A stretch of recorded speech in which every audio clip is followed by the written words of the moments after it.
The year was 1945. The world held its breath, anticipating a new dawn after years of darkness. Calendars flipped to a page marked with hope, and newspapers screamed headlines announcing the end of the Second World War, a conflict that had engulfed the globe in unprecedented destruction and loss. The Second World War had ended, and the world was reshaping itself, picking up the pieces and attempting to forge a new path forward. Victory celebrations erupted across nations, a collective sigh of relief echoing from every corner of the earth. Allied leaders convened, attempting to chart a course for a peaceful future, but the seeds of new conflicts were already being sown. In Asia, Japan's surrender meant liberation for Korea after decades of harsh colonial rule. The Korean people, who had endured immense suffering under Japanese occupation, rejoiced at the prospect of finally reclaiming their independence. The surrender ceremony marked a turning point, a moment of profound significance for a nation yearning for self-determination. Liberation celebrations filled the streets of Korea, a vibrant expression of newfound hope and freedom. Koreans hoped for freedom and a chance to build their own future, a future free from foreign domination and oppression. They envisioned a unified and independent nation, where they could determine their own destiny and shape their own society.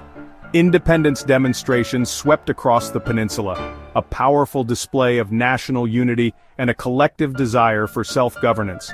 But global politics intervened, casting a long shadow over Korea's aspirations. The complex web of international relations and power dynamics would ultimately determine the fate of the Korean peninsula. The United States and the Soviet Union, former allies in the fight against fascism, found themselves increasingly at odds as the war drew to a close. The wartime alliance, forged in the face of a common enemy, began to unravel as ideological differences and competing geopolitical interests came to the forefront. Now eyed each other with suspicion, their relationship strained by mistrust and ideological conflict. Diplomatic meetings became tense and unproductive as the two superpowers struggled to find common ground in a rapidly changing world. The specter of the Cold War loomed large, threatening to divide the world into opposing camps. Korea became a pawn in their emerging Cold War rivalry, a strategic location caught in the crossfire of ideological and geopolitical competition. The Korean Peninsula, with its geographical significance and historical ties to both powers, became a focal point of their struggle for influence in Asia. Decisions about Korea's fate were made in Washington and Moscow, far removed from the concerns and aspirations of the Korean people themselves. US and Soviet officials met in the halls of power, discussing the future of Korea without meaningful input from Korean representatives. Not Seoul. The voices of the Korean people were largely ignored, their hopes and dreams overshadowed by the geopolitical calculations of the superpowers. The joy of liberation quickly faded, replaced by a growing sense of unease and apprehension. The initial euphoria of independence gave way to the realization that Korea's future was uncertain and precarious. As foreign armies arrived, dividing the peninsula along the 38th parallel, US troops landed in the south while Soviet forces occupied the north, effectively splitting the country in two. This division, intended as a temporary measure, would have profound and lasting consequences for the Korean people. The promise of a unified, independent Korea slipped away almost immediately, replaced by the grim reality of a divided nation under foreign occupation. The 38th parallel, an arbitrary line drawn on a map, became a symbol of Korea's tragic fate, separating families and communities and setting the stage for future conflict. Korea, a Japanese colony since 1910, had endured decades of oppression and exploitation under Japanese rule. Had suffered cultural suppression and exploitation, its people subjected to forced labor and denied their basic rights. The Japanese colonial regime had systematically attempted to erase Korean culture and identity, imposing Japanese language, customs, and education on the Korean population. Now, with Japan gone, the question was, what next? The Korean people faced an uncertain future, grappling with the challenges of rebuilding their nation and forging a new identity in the aftermath of colonial rule. Koreans had their own leaders, independence activists and political figures who had long fought for their nation's freedom. And hopes for sovereignty, a desire to govern themselves and determine their own destiny without foreign interference. The Korean independence movement had a long and proud history, fueled by a deep-seated yearning for self-determination and national pride. But the superpowers had other plans, their own strategic interests and ideological agendas taking precedence over the aspirations of the Korean people. The division of Korea, made for military convenience, a temporary measure intended to facilitate the disarmament of Japanese forces, would have lasting consequences, shaping the political landscape of the Korean peninsula for decades to come. The division solidified into a permanent border, separating families and communities and creating two distinct states with opposing ideologies. What was meant as liberation became occupation and division, a cruel twist of fate that dashed the hopes of a unified and independent Korea. The presence of foreign troops on Korean soil, coupled with the artificial division of the peninsula, fueled resentment and animosity among the Korean people. The seeds of a new conflict were sown in the ashes of the old, as tensions between the two Koreas escalated, and the threat of war loomed large. The division of Korea created a volatile environment, ripe for conflict and instability. The brief sunlight of freedom was quickly overshadowed by the coming Cold War, as the Korean peninsula became a battleground in the global struggle between communism and capitalism. The ideological divide between the two Koreas deepened, fueled by external support from the Soviet Union and the United States. The stage was set for a tragic and brutal war, a conflict that would claim millions of lives and leave a lasting scar on the Korean peninsula. The Korean War, a proxy war between the superpowers, would further entrench the division of Korea and prolong the suffering of its people. Korea's division wasn't born of ancient rivalries but of a hasty decision by American planners. As Soviet troops entered northern Korea, the US drew the 38th parallel as a line to halt them. This was meant to be temporary, a way to manage Japan's surrender. But the line hardened quickly, splitting the country in two. The Soviets set up a communist regime in the north, the US backed anti-communists in the south. The 38th parallel became a real border, dividing families and a nation. Hopes for unity faded as Cold War tensions deepened. The superpowers couldn't agree on a unified government. Korea, with no say in its own fate, was split into two hostile states. In the north, the Soviets installed Kim Il-sung as leader, building a communist state with their support. The North Korean army was armed and trained by the Soviets, becoming a formidable force.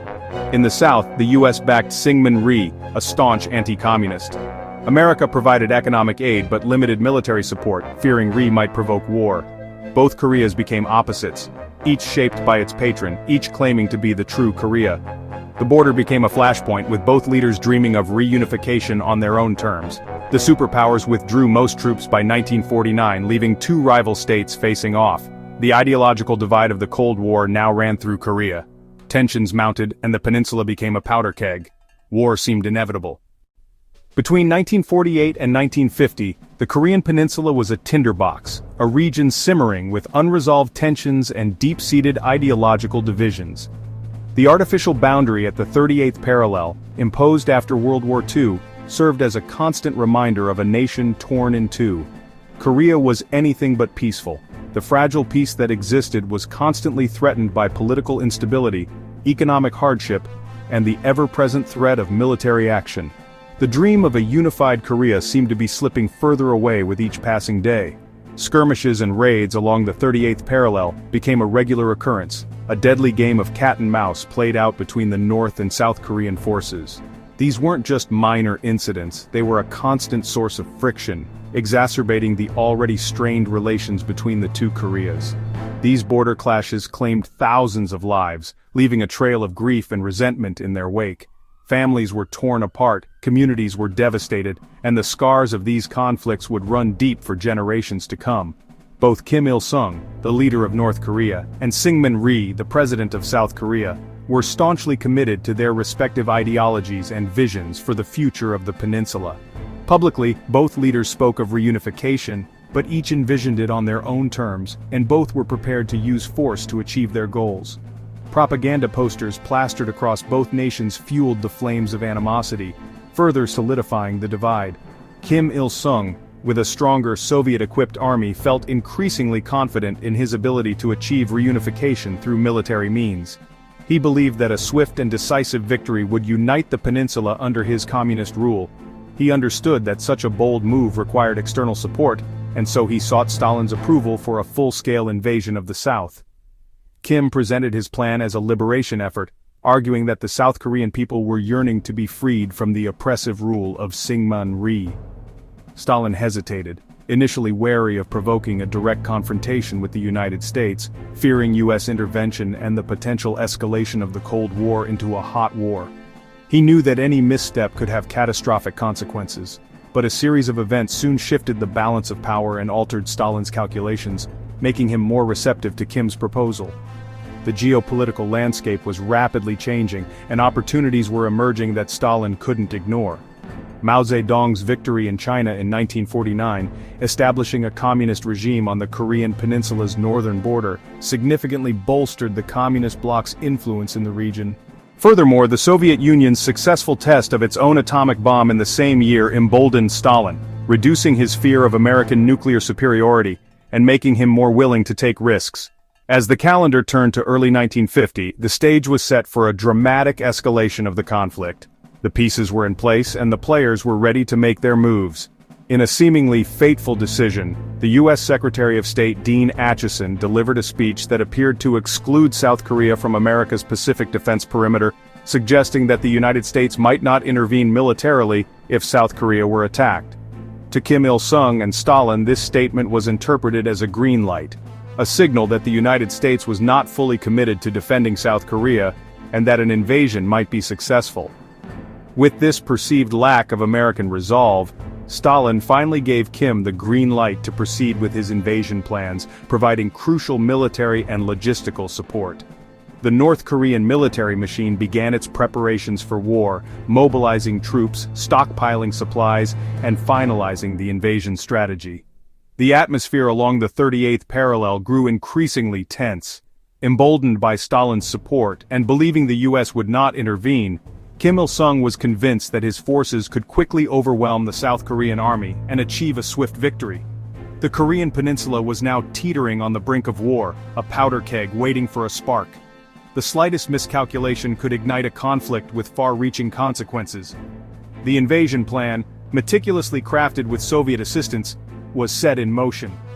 The date was chosen, the objectives were defined, and the troops were poised to strike. The world, still recovering from the devastation of World War II, was about to witness another major conflict unfold, a conflict that would test the resolve of nations and reshape the global order. A new, devastating conflict was about to erupt on the Korean Peninsula, a conflict that would claim millions of lives and leave an indelible mark on the history of the 20th century. The fate of Korea, and indeed the trajectory of the Cold War, hung precariously in the balance. The decisions made in the coming days would have profound and lasting consequences. The course of history was about to be altered forever, as the Korean War would soon become a pivotal moment in the global struggle between communism and democracy. The countdown to war had begun, and the world held its breath, bracing for the storm that was about to break over the Korean Peninsula.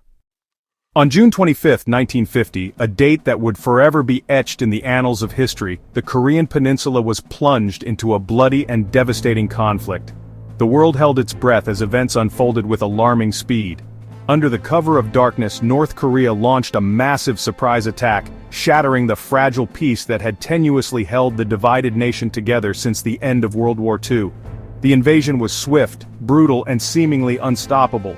Artillery thundered along the 38th parallel, the artificial line that separated North and South Korea, signaling the start of a war that would claim millions of lives and reshape the geopolitical landscape of the Cold War. Waves of North Korean soldiers, emboldened by their Soviet-supplied weaponry, surged south, their T-34 tanks leading the charge, crushing everything in their path. The invasion was meticulously planned and executed with ruthless efficiency. The South Korean army, woefully unprepared and tragically outgunned, found itself facing an enemy far superior in numbers and equipment. Their defenses crumbled under the relentless onslaught. The South Korean lines buckled and collapsed under the sheer weight of the assault, forcing a desperate retreat. Chaos and panic gripped the nation as soldiers and civilians alike fled southwards, seeking refuge from the advancing communist forces. North Korean T-34 tanks, the pride of their armored divisions, smashed through defenses with ease, tearing gaping holes in the South Korean lines and paving the way for the infantry to advance. The capital city of Seoul, the heart of South Korea, fell in just 3 days, a devastating blow to morale and a strategic victory for the North Koreans. The South Korean government, realizing the gravity of the situation, was forced to flee the capital, relocating further south in a desperate attempt to maintain some semblance of control. The country teetered on the edge of collapse, as hundreds of thousands of refugees clogged the roads, fleeing southwards in a desperate attempt to escape the advancing North Korean army. Kim Il-sung, the leader of North Korea, fueled by communist ideology and the promise of a unified Korea under his rule, confidently expected a southern uprising in support of his invasion. But the uprising he anticipated never materialized, leaving him to rely solely on the military might of his forces to achieve his ambitious goals. The world, still reeling from the aftermath of World War II, took notice of the unfolding crisis on the Korean Peninsula. It quickly became clear that this was no mere local skirmish but a major act of aggression that threatened to destabilize the entire region and potentially ignite a wider global conflict. In Washington, President Harry Truman, a man known for his decisive leadership, found himself facing a critical decision with far-reaching consequences. The fate of South Korea, and indeed the future of the free world, rested on his shoulders as he weighed the options before him. The future of South Korea, a nation struggling to establish itself in the face of communist aggression, and the credibility of the West, particularly the newly formed NATO alliance, hung precariously in the balance. The stakes were incredibly high, and the world watched with bated breath as the drama unfolded. The North's meticulously planned and ruthlessly executed advance seemed unstoppable, threatening to engulf the entire Korean peninsula under communist control. But despite the overwhelming odds, pockets of resistance in the South persisted, fueled by a fierce determination to defend their homeland. The international response to the North Korean invasion was swift and decisive, and it would soon reshape the conflict in ways that no one could have predicted. The Korean War, a brutal and bloody conflict that would define a generation, had begun. News of the invasion jolted Washington. For Truman, this was more than a distant conflict. It was a test of the post-war order. The memory of appeasing aggressors in the 1930s loomed large. The domino theory gripped policymakers. If Korea fell, so might all of Asia. The Red Scare and the recent loss of China to communism fueled domestic pressure. Truman couldn't risk appearing weak. The invasion was seen as a Soviet move to expand communism. America had to act or risk global consequences. The decision to intervene was made. Truman's response was shaped by the Truman Doctrine, a pledge to support free peoples resisting subjugation. Korea was the first major test of this policy. Failing to act would undermine America's credibility and embolden aggressors. Truman saw the invasion as a repeat of 1930s appeasement, convinced Stalin was behind it. He believed a firm stand in Korea could prevent a larger war. The commitment was about more than Korea. It was a message to the world. America would defend its allies and the international order. The policy of containment demanded action. The world watched as the U.S. prepared to intervene. The Truman Doctrine was about to be put to the test. Truman sought international legitimacy for intervention. He turned to the United Nations, which condemned the invasion and called for military support for South Korea. The Soviet Union, boycotting the Security Council, couldn't veto the resolutions. The UN authorized a multinational force led by the U.S. to repel the North Korean attack. 16 countries joined the effort, flying the UN flag. American troops under General MacArthur landed in Korea within days. The U.S. was now at war, not alone but as part of a global coalition. The Korean conflict had become an international crisis. America's initial goal was simple: push North Korea back and restore the border. The aim was containment, not conquest. The Korean War marked the first major armed clash of the Cold War. It transformed the global struggle, leading to increased military spending and deepening the divide between East and West. The U.S. fought to uphold the UN, honor the Truman Doctrine, and reassure allies. Korea became a test of American leadership and resolve. The war's outcome would shape the Cold War for decades. No one foresaw how brutal and lasting the conflict would become.